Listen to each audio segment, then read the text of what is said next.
be living in a third-rate spy thriller. And so he picked up, he's mastered all the talk. He said to me about this Maltese professor that it was a dangle.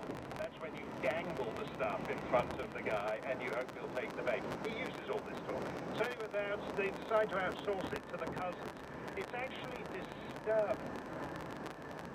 It's really disturbing, and it's why, as much as Brennan and Clapper and co are all turning on each other, it's also true that there are significant players in UK and Australian politics who don't want, and Italian politics, who don't want this stuff coming out because it doesn't reflect on them either. Why, as a favour? Because this is the level at which things happen. Why, as a favour to John Brennan or Clapper, guys who are outgoing on their way out the door, would you agree effectively to indulge in a spying operation of a US major party presidential candidate designed to get the goods on him and scuttle his campaign? There's nothing, you might be able to find MI6 agents who are willing to do that kind of thing, but there's nothing in doing that is in the interests of the government or the people that they are supposed to be serving. And so this is interesting.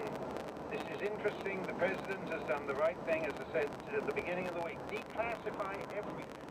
The other aspect of it that is important, very important, Rush was talking about this yesterday, that Mueller's was not a good faith investigation. And again, if it was all over with the Mueller report, then we could all, just for the sake of things, pretend that, oh, he's a straight shooter, he's an Eagle Scout, all the mumbo-jumbo they talk about. As I said, all he's got going for him is that he looks like a 1950s G-man. He looks like a guy who'd be sort of third row behind Elliot Ness in the room in an episode of The Untouchables or whatever. Other than that, he actually ran a bad faith investigation up to the moment of his report when he couldn't get Trump on anything, so he just threw in a bunch of gossip and a bunch of garbage just to get it out there. You couldn't do that in a district courthouse in America.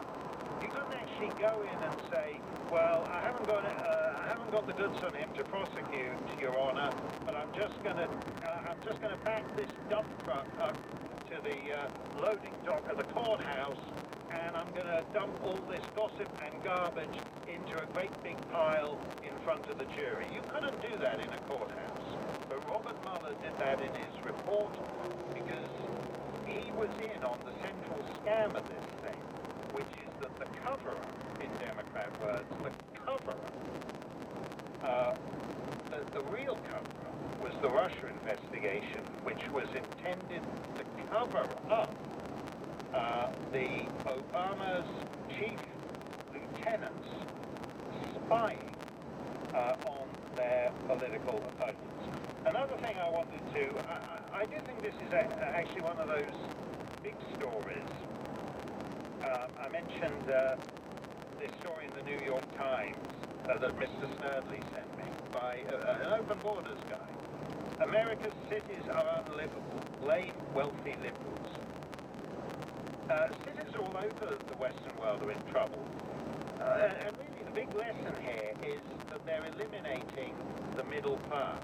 So that cities are just places where the very rich live, and then the very poor are bussed in to come and serve.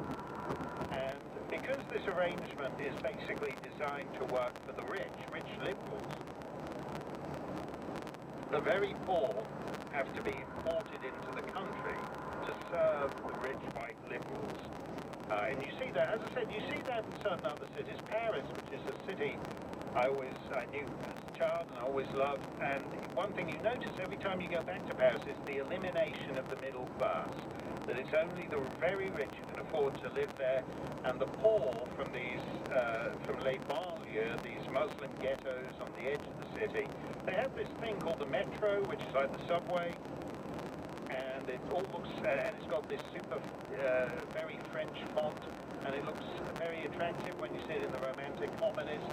Beneath the metro is like a sort of sub-subway, which goes straight from les banlieues, the outer-lying Muslim suburbs, and brings all the poor people in to service the rich. You see it in London too, where what used to be middle-class neighbourhoods, the quaint little mews houses, sell up, and they don't get the big shot Russian oligarchs, but they get the sort of second-tier Kazakh and Tajik and Azerbaijani oligarchs who move in there, and no middle-class people. Now, where is it worse? It's worse in California, but it's true to one degree or another in every American city.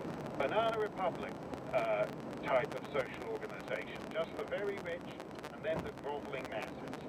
So, for example, in Google's hometown, one of the most affluent areas of the country, Mountain View, California, home to Google. So it's a company town where what Google says goes. And people can't afford to live there. The median rent in Mountain View is now $4,151 a month. So you've got to be earning 50 grand a year just to pay the rent. Just to pay the rent. That means that there are people in Mountain View now who can only afford to live on RVs, in recreational vehicles. And there, at Google headquarters, across the street, there are people living in recreational vehicles. So Google, whose motto used to be, what was it, do no evil or whatever, is now deciding that it doesn't want to look at these ugly RVs outside its headquarters and everything.